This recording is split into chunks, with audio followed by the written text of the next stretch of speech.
Crónicas pela Igualdade. Uma iniciativa do projeto Igualarte, promovido pela ESDIM e financiado pelo Programa Operacional Potencial Humano, no âmbito do Eixo 7, Igualdade, gerido pela Comissão para a Cidadania e Igualdade de Género.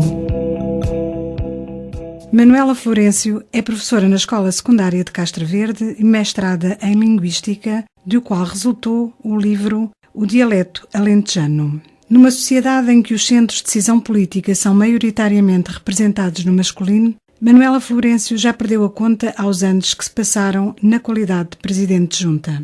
A questão que lhe queremos colocar hoje tem precisamente a ver com as oportunidades, as dificuldades, o assumir decisões e se elas são realmente iguais para homens e mulheres e se o facto de ser mulher trouxe ou não dificuldades acrescidas ao exercício da sua intervenção política, social e mesmo familiar.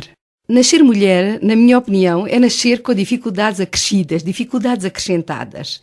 Penso que é ter de enfrentar a vida com mais força, com mais garra, com mais determinação, porque temos que superar não só as dificuldades comuns a todos os seres humanos, mas ainda aquelas que advêm do simples facto de termos nascido mulheres. Estas afirmações, portanto, que eu acabei de dizer, eu penso que elas continuam atuais nos nossos tempos, apesar de elas terem um valor muito maior há 3 ou 4 décadas atrás, numa altura, numa época, em que a sociedade colocava entraves quase intransponíveis à afirmação da mulher. E foi aí, precisamente, remontando a esse tempo, que eu comecei a minha atividade a nível político, porque remontamos ao ano de 1979, o primeiro ano em que fui eleita em Castro Verde. Era ainda muito nova na altura, já era professora, fui convidada para integrar as listas à Assembleia Municipal de Castro Verde e durante 2 mandatos consecutivos fui vogal da Assembleia Municipal em Castro Verde.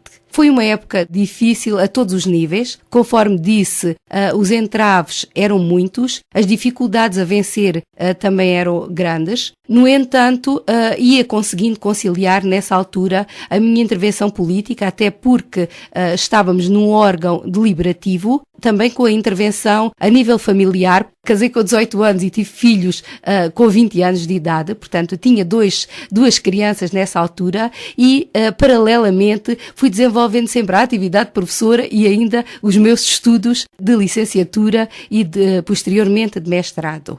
Depois de ter sido eleita como vogal da Assembleia Municipal, fui convidada para integrar as listas para a Câmara Municipal de Castro Verde e fui eleita vereadora durante 2 mandatos consecutivos.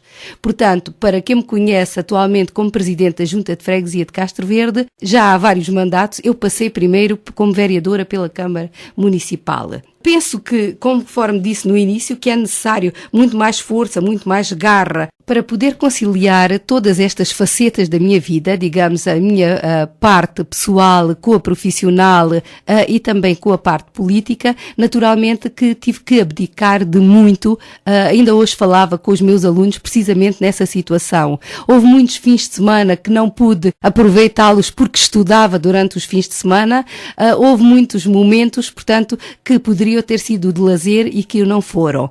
Tive também muitas ajudas neste campo, porque contei muito com o apoio dos meus pais, principalmente para me ajudarem na parte pessoal da minha vida com os meus filhos. A nível autárquico e principalmente enquanto órgão executivo, enquanto Presidente da Junta de Freguesia de Castro Verde, também contei sempre muito com os restantes elementos da Junta de Freguesia, uma vez que nós fazemos um verdadeiro trabalho de equipa, em que eu conto com a colaboração dos outros elementos eleitos na Junta de Freguesia. Passei várias vezes também pelo Conselho Executivo da Escola Secundária de Castro Verde, fui Presidente desse órgão durante muitos anos consecutivamente e aí o trabalho que desenvolvia, portanto, era um trabalho também do mesmo género. Portanto, um trabalho colaborativo, um trabalho sempre com os meus pares. No entanto, posso dizer neste momento que apesar de tudo isto e apesar das grandes alterações que se verificaram na sociedade, apesar de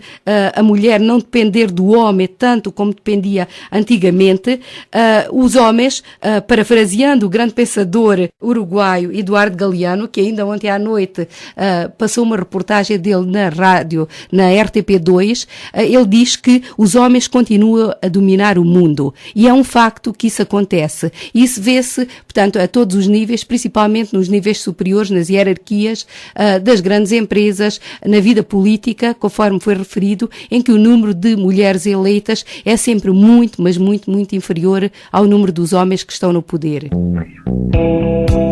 Crónicas pela Igualdade tem o apoio da Rádio Castrense, Rádio Singa, TLA Rádio, Rádio Voz da Planície e Rádio Pax.